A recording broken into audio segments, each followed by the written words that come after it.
तो देखिए प्यारे बच्चों, कक्षा दसवीं अपन कक्षा 10वीं में पढ़ेंगे, जिसमें पढ़ेंगे त्रिकोणमितीय चैप्टर नंबर 6 और 6 चैप्टर में पढ़ेंगे त्रिकोणमितीय अनुपात। ठीक है, अब त्रिकोणमितीय अनुपात वाला चैप्टर पढ़ रहे थे दोस्तों अपन 6.1। इसके अंदर अपने फर्स्ट भाग में क्या पढ़ा, एक बार रिपीट करते हैं। तो फर्स्ट भाग में अपने पढ़ा कि त्रिकोणमितीय का परिचय। सेकंड जो पार्ट था, सेकंड पार्ट में अपने पढ़ा दोस्तों सारणी किस प्रकार याद की जाती है, अंडर रूट को अंडर रूट से गुणा किस प्रकार किया जाता है।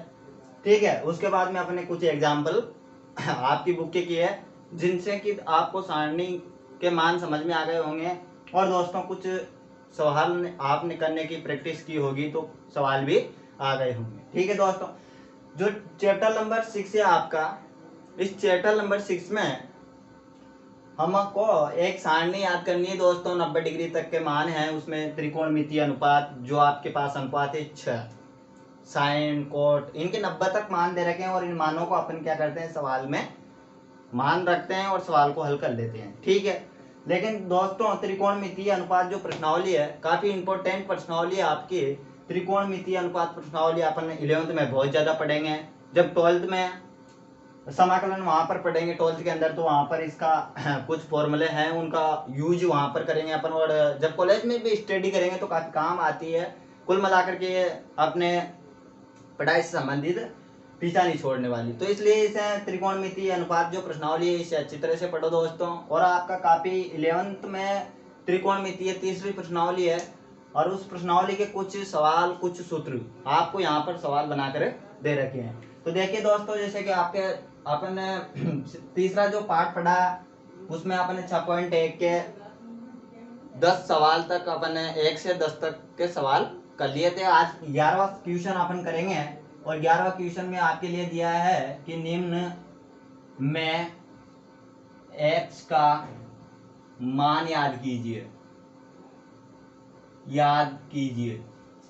ठीक है दोस्तों, अब देखिए आपके लिए त्रिकोणमितीय जो कक्षा 10वीं की बुक है, छठा चैप्टर जो है, इसमें 11th में तीसरी बुक है, तीसरा चैप्टर है आपके त्रिकोणमिति से संबंधित, यानी कि त्रिकोणमिति तीसरा चैप्टर है 11th में। तो 11th में जो सूत्र है यहाँ पर क्वेश्चन बना के दे रखे हैं आपके लिए, और कहाँ दे रखे हैं, कब दे रखे हैं, कौन सा क्वेश्चन है, ये मैं सब आपके लिए बताता चलूंगा। इसलिए 11th का कम से कम 30 या 40% आपके लिए 10वीं में दे रखा है दोस्तों, इसलिए इसे अच्छी तरह से पढ़ना ताकि आपके 11th में काम आएगा। तो सबसे पहला क्वेश्चन है दोस्तों आपके लिए cos x बराबर, यहाँ पर दे रखा है cos 60 डिग्री और cos 30 डिग्री। ठीक है, इसके बाद में यहाँ पर प्लस का चिन्ह, साइन 60 डिग्री और साइन 30 डिग्री। ठीक है दोस्तों, अब अपन अभी तक क्या कर रहे थे कि अभी तक ये कर रहे थे भैया, अपने लिए सारणी थी, सारणी अपने लिए बुक वाले ने दी है बना करके किताब के अंदर, और उस सारणी को अपने क्या किया, बनाना सीख लिया, कुछ मान याद करना सीख लिया। फिर इसके बाद में अपन ने जो एग्जाम्पल किए, 7 एग्जाम्पल किए, 1 से 10 तक के सवाल 6.1 के किए। लेकिन अभी तक अपने किया दोस्तों, अभी तक अपने लिए 11th का कोई भी सवाल नहीं आया संबंधित 11 से संबंधित या सूत्रों से संबंधित। तो दोस्तों अब बात आती है कि इसको भी अपन, इसका अगर हल करें, सॉल्यूशन करें, इसको हल करते हैं, तो हल करने पर अपने तो दिमाग में एक बात आती है कि भैया इसे तो सारणी का मान रख देंगे और सारणी का मान रख करके x का मान यहाँ से प्राप्त कर लेंगे। लेकिन वो तो बात सही है दोस्तों आपकी, लेकिन 11th में जब आप पढ़ोगे तो वहां पर आपके लिए एक सूत्र होगा दोस्तों, वो सूत्र होगा cos a माइनस बी, और cos a माइनस बी बराबर क्या होता है, cos a cos b plus का साइन ए और साइन बी। ये आप 11th में पढ़ोगे मेरे मित्रों, इस सूत्र को कहाँ पर पढ़ोगे आप, 11th में। 11th में आपके ये काम आएगा, और फिर 12th में इसका उपयोग करके अपन समाकलन करेंगे। जब मैं समाकलन इसी चैनल पर समाकलन पढ़ाता हूँ दोस्तों कक्षा 12वीं को वालों को, तो वहां पर बार बार बोलता हूँ कि 11th का सूत्र है, काफी काम आते हैं 11th से संबंधित। ठीक है, तो इस सूत्र का अगर अपन उपयोग यहाँ पर इस सवाल के अंदर करते हैं, तो यहाँ पर देखो दोस्तों cos a माइनस बी, एक ही जगह पर यहाँ पर क्या मान लेंगे कि एक ही जगह पर अपने लिए कितनी डिग्री दे रखा है, 60 डिग्री, और बी की जगह पर 30 डिग्री। ठीक है, तो यहाँ पर देखो दोस्तों cos a का मतलब हो गया cos 60 डिग्री, cos b का मतलब हो गया cos 30 डिग्री, प्लस का चिन्ह साइन ए, साइन 60 डिग्री हो गया, साइन बी साइन 30 डिग्री। इसका मतलब यह हुआ कि अगर 11th का जो सूत्र है अपना, अगर इस सूत्र को यहाँ पर पुट करते हैं तो ये जो पूरा पूरा मान है आपका, ये मान किसके बराबर है, cos a माइनस बी। इसका मतलब यह हुआ कि भैया ये का मान क्या है 60, ठीक है, मान लेते हैं अपन, और b की जगह पर 30 डिग्री है। तो अगर अपन इसके अनुसार इस सवाल को करते हैं तो देखो दोस्तों अपना सवाल एक लाइन में हो जाएगा और क्वालिटी बन जाएगी। जब अपने एग्जाम में इस सूत्र को लिखेंगे तो एग्जामिनर सोचेगा कि भैया इससे तो 11th का कुछ बेसिक याद है। अगर 11th का बेसिक याद है तो इसने सूत्र लगाकर डायरेक्ट ही सवाल को कर दिया। इसलिए आपके जो कक्षा 10वीं 6.1 प्रश्नावली है बहुत सरल प्रश्नावली है दोस्तों। तो यहाँ पर देखो अपन क्या लिख लेंगे, यहाँ पर लिखेंगे भैया इस सूत्र का उपयोग करके कोष्टक a माइनस बी, ठीक है। अब a का मान यहाँ पर क्या रखेंगे अपन, तो a का मान रखेंगे 60 डिग्री और b का मान क्या रखेंगे मेरे मित्रों, b का मान रखेंगे अपन 30 डिग्री, ये 30 डिग्री। अब ये तो अपन कक्षा LKG से 10वीं तक आ गए तो ये तो जानते हैं कि 60 में से 30 जाएंगे तो कितनी डिग्री बचेगा, 30 डिग्री। इसका मतलब यहाँ पर क्या बचा अपने पास, यहाँ पर बचा भैया cos x बराबर cos 30 डिग्री, ठीक है।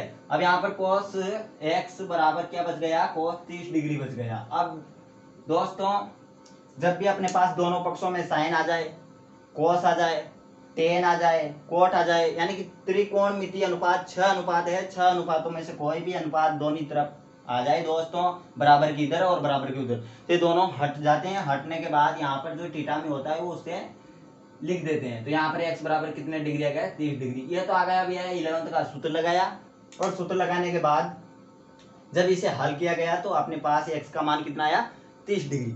लेकिन इसे चेक करने के लिए दोस्तों अपन सारणी के माध्यम से भी करते हैं कि सारणी के माध्यम से किस प्रकार से अपने पास इसका उत्तर आएगा और किस प्रकार नहीं आएगा, ठीक है दोस्तों। तो अपन चेक करते हैं सारणी से भी। तो सारणी से देखो दोस्तों इसे चेक करेंगे तो यहाँ पर वापस लिखते हैं। अब देखो cos x बराबर cos 60 डिग्री का मान कितना होता है, तो cos 60 डिग्री का मान भैया पता नहीं। अरे पता नहीं है भैया, साइन 30 का मान तो पता होगा, एक लाइन तो पता होगा आपको, एक लाइन साइन 30 का मान 1/2। तो साइन 30 का मान जो 1/2 है आपका वो cos 60 का मान होता है दोस्तों। तो cos 60 का मान कितना हो गया, 1/2। और cos 30 डिग्री यानी कि साइन 60 का मान कितना होता है, तो साइन 60 का मान होता है दोस्तों √3/2। और cos 30 का मान क्या होगा, साइन 60 का ही मान होगा। तो यहाँ पर लिखेंगे इंटू का चिन्ह √3/2, फिर प्लस का चिन्ह। साइन 60 का मान तभी लिखा है भैया √3/2 और साइन 30 का मान 1/2। अब देखो दोस्तों यहाँ पर आप ऊपर ऊपर गुणा करो पहले। तो यहाँ पर देखो √3 को 1 से गुणा करेंगे तो अपने पास क्या आएगा, √3। नीचे अपने पास अंडर नहीं है मेरे मित्रों, तो 2 को 2 से गुणा करेंगे तो 4, प्लस का चिन्ह। √3 को 1 से गुणा करने पर √3 और 2 को 2 से गुणा करने पर 4। इसका मतलब इसका लहजा लेंगे तो लहजा कितना आएगा अपने पास, 4। 4 का भाग 4 में देंगे, एक बार जाएगा, 1 को √3 से गुणा करने पर √3 प्लस का चिन्ह। फिर 4 का भाग 4 में देंगे, एक बार जाएगा, 1 को ऊपर गुणा करेंगे तो √3। बिल्कुल सही है। अब देखो दोस्तों जब भी 1 + 1 होता है ये कितना होता है, 2। 3 + 3, इसका मतलब जो प्लस का चिन्ह आ रहा है इसका मतलब ये जुड़ेंगे, जुड़े कर कितने हो गए, 6। इसका मतलब यहाँ पर देखो दोस्तों √3 और √3 कितने हो गए अपने पास, 2 √3 यानी कि 2 बार है √3 और बटा में 4, ठीक है दोस्तों। अब यहाँ पर अपने पास साथ में क्या चल रहा है, cos x, यहाँ पर भी अपने पास क्या चल रहा है, cos x। इसी ट्यूशन से संबंधित एग्जाम्पल नंबर 3 भी मैंने बताया था दोस्तों आपके लिए, और x बराबर शायद उसमें 15 डिग्री आया था, ठीक है। एग्जाम्पल नंबर आपका 3 देखना, इसी से संबंधित है, इस प्रकार ही उसका मान याद किया गया था, ठीक है दोस्तों। तो यहाँ पर देखो अब अपने पास क्या गया, cos x। अब यहाँ पर समझो दोस्तों 2 से ये कितनी बार कटेंगे, 2 एक बार, 2 से 4 2 बार, इसका मतलब क्या हुआ, 1/2। इसका मतलब √3/2 बच गया। इसका मतलब यहाँ पर लिखेंगे √3/2। अब यहाँ पर दोस्तों एक इम्पोर्टेंट बात है कि अपन क्या करेंगे, अब सारणी में जाएंगे और सारणी में जाकर के कोस वाली जो लाइन है उसमें मान ये रहेंगे कि √3/2 कितने डिग्री पर आ रहा है। तो वहां पर देखेंगे तो अपने पास √3/2 अभी भी मैंने बोला था थोड़ी देर पहले दोस्तों, और यहाँ फिर यहाँ पर ही मान देख लो, cos 60 का मान कितना होता है, तो cos 60 डिग्री का तो 1/2 होता है भैया। और cos 30 डिग्री का मान देखते हैं तो cos 30 डिग्री का मान ही है अपने पास √3/2। 2 प्राप्त हो रहा है। इसका मतलब यहाँ पर लिखेंगे दोस्तों कि cos x बराबर cos 30 डिग्री, और 30 डिग्री का मतलब √3/2 ही प्राप्त हुआ। इसके बाद में यहाँ पर cos से cos हट जाएगा, इसका मतलब x बराबर कितना डिग्री आ गया, 30 डिग्री। इसका मतलब ये हुआ कि विनोद जी ने जो आपके लिए 11th का सूत्र बताया था, उस सूत्र के माध्यम से भी अगर अपने सवाल को करते हैं तो अपने पास x बराबर 30 डिग्री, इसका मतलब वो सूत्र राइट था, और 11th में वास्तव में वो सूत्र है। तो उस सूत्र के माध्यम से भी अपन बहुत सारे सवालों को बड़े की जगह पर उनको छोटा किया कर लेंगे, और छोटा करके अपन सरल विधि से कर सकते हैं। इतनी सारी कैलकुलेशन ना करनी पड़ती दोस्तों, अपन वहां पर ही डायरेक्ट उसका आंसर आ जाता उसे घटाने के बाद। ठीक है, अगला क्वेश्चन देखते हैं इसी का सेकंड जो है अपने पास, वो भी सूत्र से ही संबंधित है दोस्तों 11th के। तो ये इसका भी स्क्रीनशॉट ले लेना। यहाँ पर देखो सेकंड क्वेश्चन, तो सेकंड क्वेश्चन है sin 2x बराबर अपने पास है, इसके बाद में sin 60 degree cos 30 degree minus का चिन्ह cos 60 डिग्री, देखो आपकी बुक में मिला, और 30 डिग्री sin 30 डिग्री।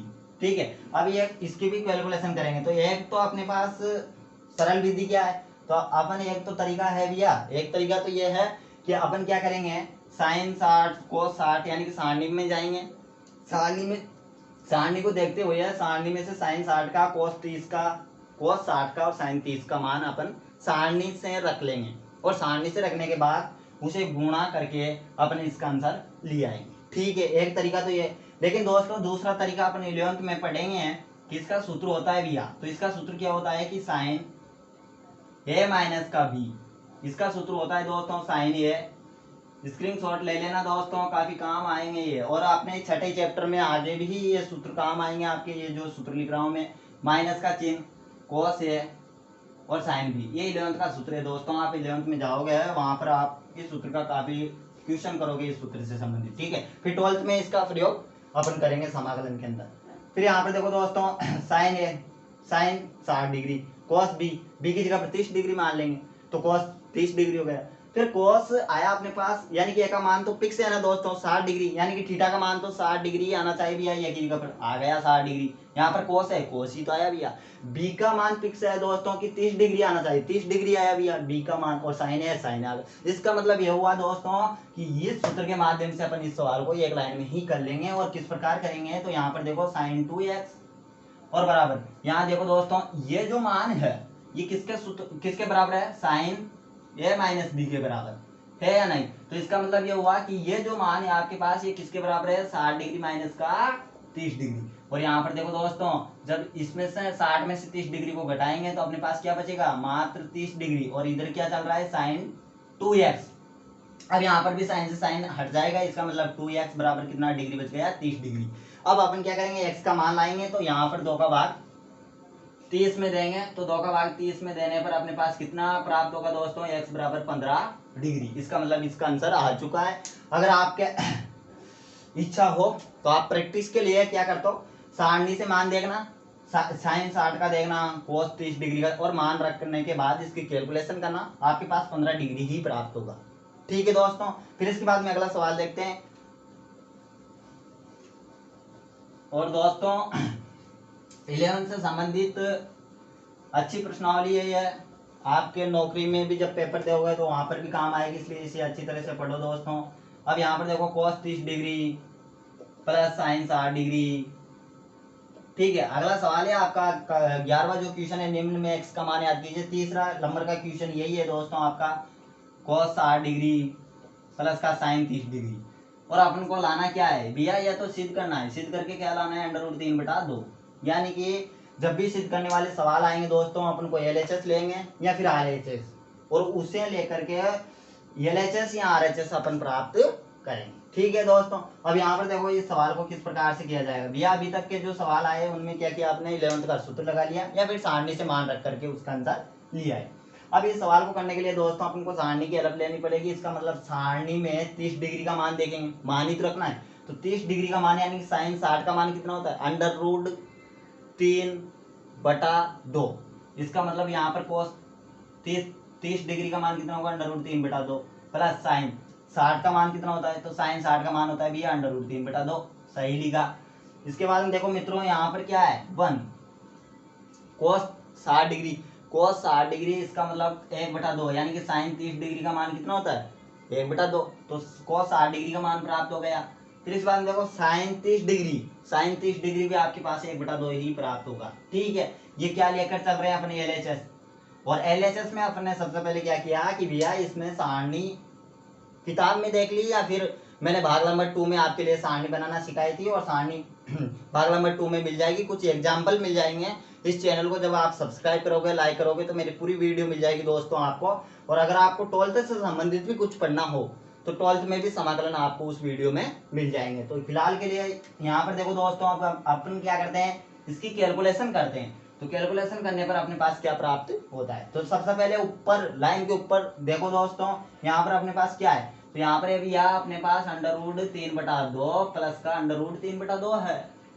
तो अब क्या करें दोस्तों, ऊपर लाइन के ऊपर क्या है अपने पास ये, इसका सबसे पहले अपन लहसे लेंगे, तो लहसे 2 प्राप्त हो गया। अब 2 का भाग 2 में देंगे तो एक बार जाएगा, एक को ऊपर √3 से गुणा करने पर √3, फिर 2 का भाग 2 में देंगे तो एक बार जाएगा, और ऊपर √3 से गुणा करेंगे तो √3। अब यहाँ पर देखो दोस्तों √3 और √3 यानी कि 2 बार लिख देंगे दोस्तों √3/2। अब 2 का भाग 2 में देंगे तो कितनी बार जाएगा, एक बार, या फिर यूं कह दो कि 2 से ये एक बार कट गया और ये भी एक बार कट गया।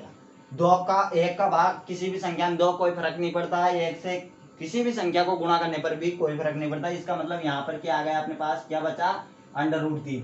इसका मतलब ये हुआ कि जब ऊपर की कैलकुलेशन की दोस्तों अपने हल किया ऊपर का, तो अपने पास लाइन से ऊपर क्या बचा, मात्र √3। तो यहाँ पर देखो मित्रों, अपने पास ऊपर बच गया √3, ये √3। ठीक है, अब लाइन से नीचे का हल करते हैं। इधर देखो साइड में 1 + 2 + 1/2, इसमें इसके बटे में कुछ नहीं है तो 1 लिख लेंगे, इसका लहजा लेंगे तो अपने पास 2 प्राप्त होगा। 1 का भाग 2 में देंगे तो 2 बार जाएगा, 2 को ऊपर 1 से गुणा करने पर 2 ही प्राप्त होगा। 2 का भाग 2 में देंगे तो एक बार जाएगा, 1 को ऊपर 1 से गुणा करेंगे तो 1 आएगा। ठीक है, फिर 2 का भाग 2 में देंगे तो देने पर 1 आएगा, और 1 को ऊपर गुणा करने पर 1 प्राप्त होगा। इसका मतलब 2 और 1 3, 3 और 1 4, इसका मतलब 4/2। और 2 से 2 के एक बार कटेंगे दोस्तों, एक बार। 2 से 4 कितनी बार कटेंगे, 2 बार। इसका मतलब ये हुआ कि 1 का भाग 2 में देंगे तो भाग 1 का किसी भी संख्या में भाग 2 का वही आ जाता है दोस्तों, या फिर 1 को किसी भी संख्या से गुणा करने पर भी कोई फर्क नहीं पड़ता। इसका मतलब 2 बच गए। इसका मतलब ये हुआ कि जब इसकी कैलकुलेशन की तो कैलकुलेशन करने पर अपने पास कितना प्राप्त हुआ, 2 ही प्राप्त हुआ दोस्तों। तो इसकी कैलकुलेशन करने पर 2 प्राप्त हो गए। इसका मतलब ये हुआ कि अतः ये सवाल सिद्ध हुआ। ठीक है, अब ये सवाल अपना क्या हो गया, सिद्ध हो गया। इसका मतलब RHS आ गया अपने पास। RHS अपने पास क्या था दोस्तों, RHS था अपने पास √3/2, तो √3/2 ही अपने पास प्राप्त हो गया। इसका भी स्क्रीनशॉट ले लो दोस्तों। सवाल छोटे हैं, मात्र आपको सारणी में जो 90 डिग्री तक के मान है वो मान पता होना चाहिए। ठीक है मित्रों, अब इसके बाद में अपना अगला सवाल देखते हैं।